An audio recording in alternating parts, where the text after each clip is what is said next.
just one employee Right. you could trust to take over the store. During February and March, I had most of the time 30, 35 teenage employees. Oh my, oh my.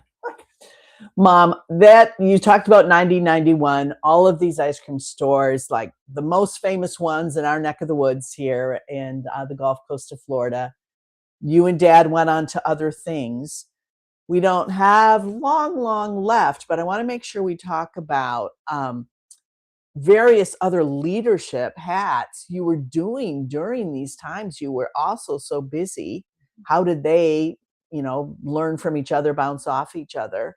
And then we mustn't forget then, before we close, to go back to a late minute new ice cream store venture and how that intersected with COVID and such. So, but first tell us a little bit about other leadership roles that you picked up through your lifetime, perhaps because of what you experienced as a small business owner, or vice versa, or how do you see those opportunities, and where did you get those gifts from?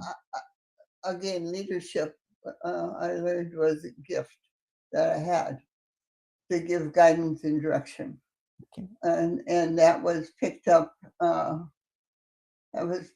By somebody in the middle 80s after being brought here, and somebody learned to know me and asked me to take some leadership in a group. Okay. And I said, "Oh, I can't do that."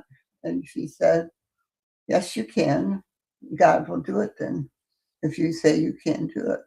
And that was a wonderful lesson, because anything that I've gotten involved with since then, I've learned that it's not me that can do it. I have to have help from inside me to be able to produce what I'm asked to do. And so that's what I experienced in many different leaderships, including ladies golf leadership, both in Michigan and in Florida, was that I had that skill, that gift, and being a leader, I could do that. But God helped me to be able to do whatever I needed to do. I knew that He would give me the guidance for doing it. Yeah. Without perhaps explaining each one, could you even remember enlisting all the different leadership roles you've had over the decades? I think about like Winsome Women in Michigan. That was in Northern Michigan. I became part of that planning committee, which still goes today. And they met on Mackinac Island for quite a few years, and now meet in Bay Harbor, which again is a resort area. Right. We like resorts, right? That was I was involved in part of the planning committee for that, and then I became co-chair in a couple different women's groups here. Right. I became, I think it was treasurer in one of the golf groups. And then you were the teaching director. And I was a teaching of director Community Bible Study. Community Bible Study, which is for years and years. Yeah, a national Bible study, and leadership at church. Was able to do that, and that's again in my head just now popping in, is thinking I got put in a leadership role that a female had never been put in. I just thought about that as being part of like a church council. A woman had never been. You were a trailblazer. Mom, what gifts did others see in you?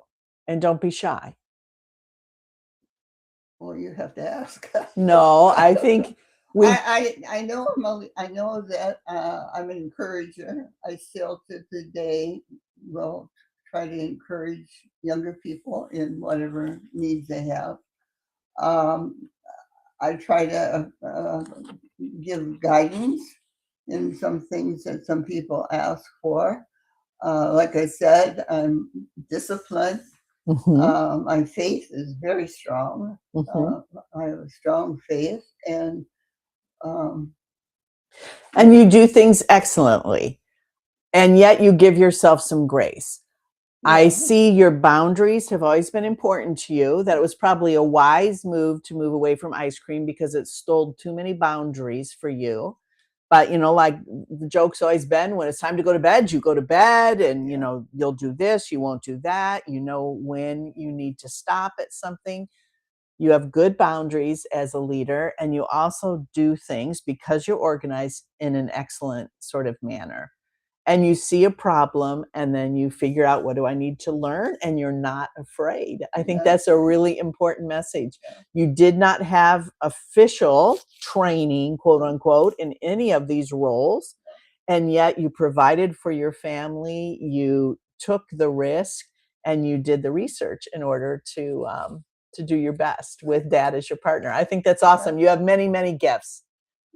Say a word though about, like, all of a sudden, what was this? I mean, you're 83 years old, something, and Dad gets this idea. You don't have to explain the whole story of how it happened, but you and Dad open another ice cream store in your 80s. And all of a sudden, it opens on October 11th, and COVID shutdown happens March 15th. And you, as a small business owner, are in your 80s. How did you handle that? All right. Well, that came about just because your dad's kindness of trying to help somebody get into business. Right. And that's a longer story, but it happened, and you had an ice cream store. Of course, I had to go along with it because of my employee personal training kind of thing, that, you know, with the people working. So that worked out. That opened up, like I said, and on your birthday, October 11th, 2019. 2019.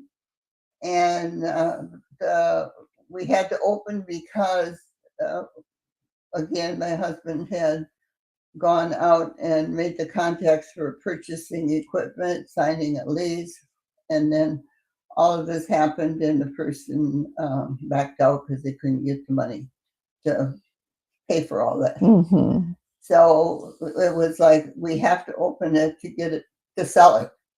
You know, it had to. So you knew right away, even though some people were very excited for you, you both knew right away, this is to recover some expenses, and as quickly as possible, we need to also let it go. Right. Okay. And so again, God's hand was in all of this from the standpoint of that we had to.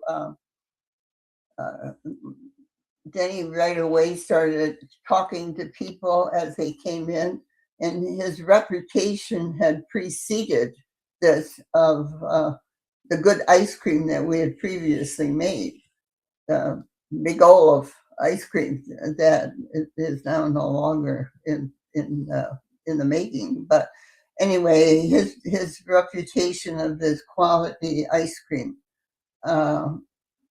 had gone before him, and people knew him in even though he was in real estate at the time, people knew him for that background of Mr. Ice Cream. And so he, again, like I said, went out on a limb for a person that